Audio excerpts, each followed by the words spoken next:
നടിയെ ആക്രമിച്ച കേസിൽ പ്രതികൾക്ക് പരമാവധി ശിക്ഷ ലഭിക്കുന്നു. കോടതി കുറ്റക്കാരെന്ന് കണ്ടെത്തിയ പൾസർ സുനി അടക്കം 6 പ്രതികളുടെ ശിക്ഷ അറിയാൻ ഇനി മണിക്കൂറുകളുടെ മാത്രം കാത്തിരിപ്പ്. കൂട്ടബലാത്സംഗം, തട്ടിക്കൊണ്ടുപോകൽ, തടഞ്ഞുവെക്കൽ, തെളിവ് നശിപ്പിക്കൽ ഉൾപ്പെടെ ഗുരുതരമായ കുറ്റങ്ങളാണ് പ്രതികൾക്കെതിരെ കണ്ടെത്തിയത്. കൂട്ടബലാത്സംഗം ചുമത്തപ്പെട്ടതിനാൽ കടുത്ത ശിക്ഷ വേണമെന്നാണ് പ്രോസിക്യൂഷന്റെ ആവശ്യം. നടൻ ദിലീപ് ഉൾപ്പെടെയുള്ള 4 പ്രതികളെ വെറുതെ വിട്ട കോടതി നടപടിയിൽ വിമർശനമുയർന്നതോടെ അപ്പീൽ പോകാനാണ് പ്രോസിക്യൂഷൻ തീരുമാനം. നടൻ ദിലീപും തനിക്കെതിരായ ഗൂഢാലോചന അന്വേഷിക്കണമെന്ന് ആവശ്യമുന്നയിച്ചു.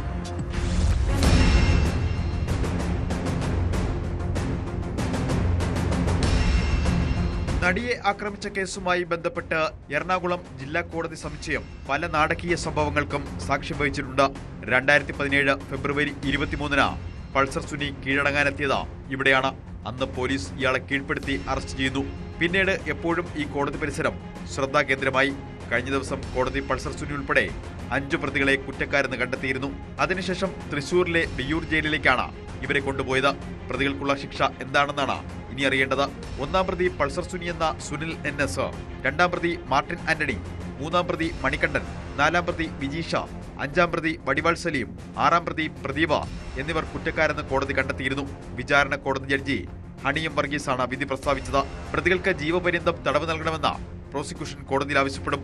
ഇത് സമൂഹത്തിന് ഒരു പാഠമാകേണ്ട കേസാണെന്നും പ്രതികൾ ചെയ്ത കുറ്റകൃത്യത്തിന്റെ ഗൗരവം പരിഗണിച്ച കഠിനമായ ശിക്ഷ ഉറപ്പാക്കണമെന്നുമാണ് പ്രോസിക്യൂഷന്റെ നിലപാട്. കൂട്ടബലാത്സംഗം, തട്ടിക്കൊണ്ടുപോകൽ, തടഞ്ഞുവെക്കൽ, തെളിവ് നശിപ്പിക്കൽ, ഗൂഢാലോചന, സ്ത്രീത്വത്തെ അപമാനിക്കൽ, അശ്ലീല ചിത്രമെടുക്കൽ, പ്രചരിപ്പിക്കൽ ഉൾപ്പെടെയുള്ള ഗുരുതര കുറ്റങ്ങളാണ് പ്രതികൾക്കെതിരെ കണ്ടെത്തിയത്. എന്നാൽ കേസിൽ ഗൂഢാലോചന കുറ്റം തെളിയിക്കാൻ പ്രോസിക്യൂഷന് കഴിഞ്ഞില്ലെന്ന് കോടതി നിരീക്ഷിച്ചു.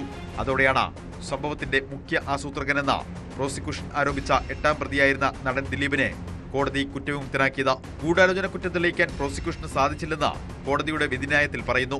ദിലീപിനൊപ്പം 7-ാം പ്രതി ചാർലി തോമസ്, 9-ാം പ്രതി സനൽകുമാർ, 10-ാം പ്രതി ശരത് ജി നായർ എന്നിവരെയും കോടതി വെറുതെ വിട്ടിരുന്നു.